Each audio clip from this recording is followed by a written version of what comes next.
Bueno, y al menos 5.000 personas habrían sido estafadas por AC Inversions, que ofrecía altas tasas de rentabilidad para los fondos de quienes invertían sus ahorros en la compañía. Una de las principales interrogantes es el funcionamiento de la llamada estafa piramidal. Y para conocer más detalles respecto a este mecanismo, nos acompaña en CNN Chile el abogado experto en delitos económicos, Ignacio Méndez. Abogado, muchas gracias por estar con nosotros. Un placer estar aquí contigo. Abogado, de forma simple y para que todos entendamos cómo funciona este sistema piramidal que se le ha acusado de que esta empresa funcionaba así. A ver, el sistema de captación, digamos, de fondos por una vía piramidal es una cuestión bastante antigua, digamos, data de la época de la década del 40, que se le atribuye a un delincuente llamado Sir Ponzi, por eso se llama pirámide de Ponzi. Consiste fundamentalmente en una entelequia que se establece una captación muy atractiva, completamente fuera de los cánones del mercado, una captación de fondos a determinadas personas, normalmente personas que suelen ser elegidas por dos condiciones fundamentales.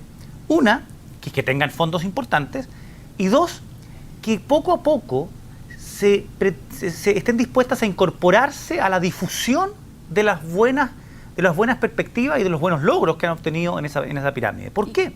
Porque el marketing, por llamarlo de alguna manera, de estas empresas, no viene dado ni por medios de comunicación, ni por insertos de prensa, viene precisamente dado por el boca a boca que van generando hacia abajo los inversionistas que son, porque aquí hay una gran nómina de perjudicados, pero hay una grandísima nómina de beneficiados, o sea, gente que obtuvo efectivamente las ganancias que se le ofrecían. Y que de hecho esos fueron los primeros que invirtieron. Bueno, efectivamente es piramidal, porque en el fondo esto consiste en que los perjudicados son los que están en la base de la pirámide, que obviamente son mucho más cuantiosos porque va por un efecto multiplicador, ¿ya? Exponencialmente, producto del boca a boca que van teniendo los inversionistas exitosos, por llamarlo de alguna manera, se va acrecentando en la base. La base, por llamarlo de una buena manera, los inversionistas de la cúspide de la pirámide son los inversionistas que son los que ganan, los primeros llamados, y los más los que difunden. El problema, ¿dónde está la estafa en general? ¿Dónde son víctimas todos? Bueno, uno, que se ofrece algo que no existe. Dos, que el destino que se dice que se le da a los fondos no es tal. Me he enterado hoy día en la mañana que los contratos que se realizaban no eran contratos propiamente de inversión, eran contratos de mutuo.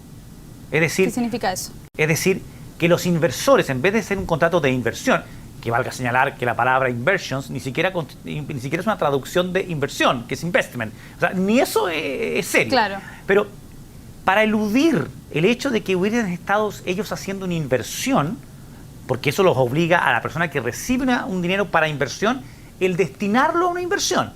Aquí lo que se hacía es que se le firmaba un contrato de mutuo o de préstamo. El contrato de mutuo o préstamo en general, salvo contadas excepciones, no tiene un propósito. Si yo a ti te presto dinero, ¿ya? En general, yo no te lo presto para un fin específico, salvo que el contrato diga que te lo presto para que lo inviertas en tal cosa. Aquí se establecían contratos de mutuo, con lo cual los ejecutivos, hoy día imputados, no les asistía en rigor jurídico, en rigor contractual más bien, el deber inexcusable de destinarlo a la inversión, sino que a lo que ellos buenamente determinaran. Y entonces, a minutos de que ya se han formalizado y cuando ya se hace el control de detención, ¿esto podría ser una prueba en su defensa para decir que aquí nunca hubo una estafa en el sentido de que era una inversión, sino que era un préstamo? A ver, aquí hay una serie de cuestiones que son materialmente reales, pero ideológicamente falsos. Aquí es cierto, probablemente vamos a poder ver un cúmulo de antecedentes que nos van a decir, señor, pero ¿cómo? Si aquí doña Juanita le prestó dinero a la empresa, le prestó y sin un fin específico. Por lo tanto, yo podía hacer lo que quisiera. Ok. Ese documento da cuenta de una realidad formal, pero en realidad lo que hay debajo es una realidad diversa. Eso torna ese documento genuinamente verdadero en lo material en ideológicamente falso, como lo hemos venido escuchando mucho tiempo en otros casos. Eso es un documento ideológicamente falso porque no da cuenta de la realidad. Y en realidad, para la redundancia, está hecho para esconder otro delito, porque vamos a ver que estos señores además los debieran formalizar, imputar y el día de mañana seguir persiguiendo por violación a la ley de banco. Pero con esa figura, ¿estarían dentro de la ley de banco, este artículo 39? A ver, evidentemente, el artículo 39 establece lo que se llama el ejercicio ilegal de la actividad bancaria. Ese es el delito. Es un delito que se genera por el solo hecho de que una persona de forma habitual, porque requiere de habitualidad, que una persona de forma habitual realice una actividad de la cual está destinada solo para un banco. Y un banco es banco cuando tiene la autorización, la licencia de banco. ¿Estamos? Ellos no son banco, no están sometidos a la superintendencia de banco. ¿Y por qué no lo están? ¿O cuándo se debe estar? Yo cuando presto el dinero que es mío, no tengo por qué estar bajo la supervigilancia de la superintendencia de banco. No tengo por qué. El punto es que aquí, en el momento en que se demuestre, que va a ser muy rápido, que en realidad el dinero prestado no era de mi propiedad, sino que era un dinero giral. ¿Qué significa giral? Presto el que capto. O devuelvo los intereses con lo que capto. Porque en realidad los intereses aquí no se pagan con réditos provenientes del mercado de valores. Los intereses que se le pagaban a los que están en la cúspide de la pirámide se pagaban con captaciones. Y eso es una actividad propiamente de un banco. La captación de dinero público es una actividad propia de un banco. Por lo tanto, ahora es un delito de orden menor, ya se le va a dar mucho bombo desde el punto de vista que, uy, es una... No, pero no es un delito de gravedad desde el punto de vista de la pena, ya desde el punto de vista del estupor general que le pueda causar a la gente es otra cosa. Pero donde sí va a estar la discusión, porque creo que cabe aún desmenuzar hechos concretos de cómo esto se llevó a cabo, es si esta cuestión es una estafa o es una apropiación indebida, ¿estamos? Que es un matiz que a lo mejor a la gente no le importa, pero es importante desde el punto de vista... ¿De las penas, por ejemplo? No tiene importancia las penas, pero sí es muy importante que si el fiscal se equivoca el día de mañana en formalizar por la estafa, en circunstancias en que en realidad es apropiación indebida, es un problema. Aquí, en rigor, esto es una figura muy especial porque aquí no tenemos un victimario que eligió a su víctima. Esto en doctrina se llama delito masa. ¿Qué significa eso? Que yo en realidad no me importa a quién defraudo. No me importa el nombre de quien defraudo. Normalmente uno está acostumbrado a que la estafa la comete Pedro contra Juan porque Pedro eligió a Juan. Aquí no importa. Aquí la identidad de las personas defraudadas da lo mismo. Y además que muchas de las personas defraudadas fueron inconscientes colaboradores del fraude. Porque en el fondo, al difundir los logros, las ganancias que habían obtenido, son codifusores inconscientes, involuntarios, no dolosos, de lo que precisamente los impulsores, los generadores, los que idearon esta figura, pretendían. Publicidad por los propios clientes. Abogado, respecto, por ejemplo, hay más de 1000 denuncias, todas aquellas personas que invirtieron. ¿Cómo ve usted el panorama? ¿Se logra finalmente en este tipo de casos que se devuelvan los montos invertidos? A ver, hay que distinguir dos grandes ámbitos. Uno, el ámbito penal y el ámbito civil. El ámbito que es más visible para la gente es siempre el ámbito penal. El ámbito penal nunca es una esfera, una sede de recupero, ¿ya? Porque no existe como pena el reintegro. No está consagrado dentro de la nómina de pena el reintegrar el fruto de mi delito. Por tanto, al menos aquí no es la sede. Ahora, cuando se formaliza una persona, hay una gran ventaja, que son las medidas cautelares. La opinión pública, las cautelares que conoce son las cautelares personales, si queda prisión preventiva, en la cárcel. Pero también existen otra clase de medidas cautelares, que se llaman medidas cautelares reales. Reales significa que son medidas cautelares que recaen sobre cosas. ¿Estamos? Y esas cosas, que pueden ser casas, pueden ser autos, pueden ser valores, dinero y una serie de cuestiones, efectivamente se dejan congelados. Y ese congelamiento normalmente dura todo el transcurso del juicio. E incluso, después cuando uno quiere recuperar, ese recupero se hace en sede civil. Y uno trata de transversalizar o de traspolar el juicio civil con el penal para aprovecharse de esa cautelar real, de esa paralización o congelamiento que otorgó un juez de garantía, de aprovecharla para que un juez civil también la mantenga como una medida precautoria. Ahora, ¿cuánto tiempo estamos hablando? No soy adivino, pero tiendo a pensar de que los bienes tangibles y rastreables que esta gente tiene, no creo que alcancen ni al 10% de los dineros realmente defraudados. Por tanto, una suerte de recupero efectivo, eficaz e íntegro, lo veo altamente difícil porque hoy día es un dinero gastado. Distinto es que estuviese en instrumentos de inversión, en lugares complejos, que estuviesen invertidos en paraísos tributarios. Aquí probablemente este dinero es un dinero que se gastó, que a lo mejor está en caballos, está en Ferraris, como ya vimos, está en compras absolutamente fútiles desde el punto de vista de hacerlo efectivo, de que además valgan lo que costaron. Hoy día un auto vale la mitad de lo que costó, un caballo vale... O sea, es muy difícil, es extremadamente difícil.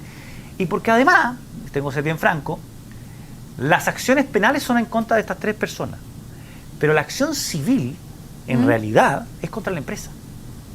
Porque con quien contrataron ellos no es con el señor Santos, contrataron civilmente con la empresa.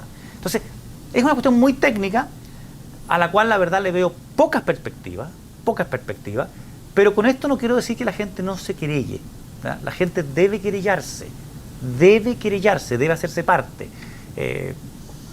No quiero ser contra propaganda a mis colegas, pero esto no es una causa en la cual yo tengo que cortar a un abogado, al cual tengo que pagarle prácticamente la mitad de lo que yo invertí, porque no va a rentar, no hay un retorno, digamos. El ser querellante sí me transforma en sujeto activo de la causa, me hace ser parte y no testigo. Hay una serie de ventajas y yo le recomiendo a la gente que se querelle. Ojalá que hagan grupos de querellantes, digamos, para efectos de poder tener una debida representación, tanto en la audiencia de hoy día, que no se sabe si finalmente va a culminar, porque he oído que se va a pedir la ampliación de la detención, que es una facultad que tiene el fiscal, que con la venia del juzgado de garantía, puede ocurrir, porque el fiscal puede esgrimir de que le faltan determinados antecedentes que están en este minuto recabándose, cosa que es efectiva, para efectos de una mejor formalización. Abogado, volviendo al método piramidal, hace pocos minutos Pedro Santos, uno de los dueños de esta empresa, dice que el 70% de lo que se dice es falso y que efectivamente sí él transaba divisas en el exterior. Ahí ya no habría un método, en el caso de que si estuviera diciendo la verdad, ¿no habría este método piramidal? ¿Cómo se explica que si estaría haciendo inversión, incluso habían testigos que decían que cuando iban a la empresa veían que se supone que se estaba transando en el mercado? Entonces, ¿cómo se explicaría esto? A ver, aquí no existe una sola prueba que nos permita refutar al señor Santos. En general, en los juicios penales no existe la prueba. Esto no es como el guante de O.J. Simpson, digamos, el famoso caso, digamos, de que eso lo culpó. Esos son de películas, o casos. En general, en derecho, hay un cúmulo de pruebas, y ese cúmulo de pruebas, que ninguna de ellas por sí misma prueba algo, es lo que te permite demostrar que algo es falso. ¿A qué voy con esto? El señor Santos no tiene ningún tipo de preparación financiera. Ninguna. Sí. Por lo tanto, o es mago, ¿estamos? O algo está engañando. En el mercado no existen las rentabilidades que él ofrecía. No existen. No se dan. Salvo le apunté a una acción ese día y punto. Pero no existe. Primera cosa. Segunda cosa, él va a tener que mostrar cartolas de inversión. Cuando un cliente hace una inversión, él tiene que mostrar cuál es mi cartera. La Superintendencia de Valores y Seguros establece además en normativa muy sana, producto de un montón de escándalos financieros que han habido, que absolutamente todos los inversionistas tienen que demostrar, tienen que hacerse una encuesta previa respecto de cuál es su perfil como inversionista. Una empresa de inversiones no puede hacer una inversión que no esté acorde con el perfil que ha declarado ese inversionista. Yo creo que al señor Santos le va a costar mucho demostrar dónde están todas las cartolas de inversiones, cuándo comunicó esas cartolas a sus clientes, cómo es que realmente esas carteras de inversión generaron esa rentabilidad, dónde se hicieron, a través de qué intermediario. Él no es corredor de bolsa. Los intermediarios de valores tienen que valerse de una empresa que sea corredora de bolsa. Él no tiene una acción en la bolsa. ¿Estamos? Entonces, él va a tener que demostrar muchas cosas que demuestren que genuinamente realizó operaciones del mercado de valores, nacional o extranjero. Muchas. No vas a bastar con decirlo. Ahora, lo que dijo recién de que 70% es falso y 30% es verdadero, transforma su conducta igualmente en delito. ¿Ya? Es decir, con un 1% que sea verdadero da lo mismo. Y aquí quiero decir alguna noticia que no es muy buena. Yo sé que todo el mundo cree que porque hay 5.000 perjudicados pueden haber 5.000 delitos. Y la verdad que no. No le van a aplicar 5.000 penas. Esto es un delito masa, es un delito reiterado, en que la multiplicidad de personas no me va a dar una multiplicidad de delitos. Es decir, si tiene una pena de 3 años, no es 3 años por 5.000. No. Por tanto, ya sea que un 30% sea verdadero y un 70% falso, ese 30% verdadero es suficiente para el día de mañana, si los hechos son como hoy día se esbozan, es suficiente para condenarlo con la misma pena como si fuera el 70% que dice verdadero o si fuese falso. Veremos cómo se desarrolla entonces el juicio, abogado. Muchas gracias por haber conversado con CNN Chile. Gracias.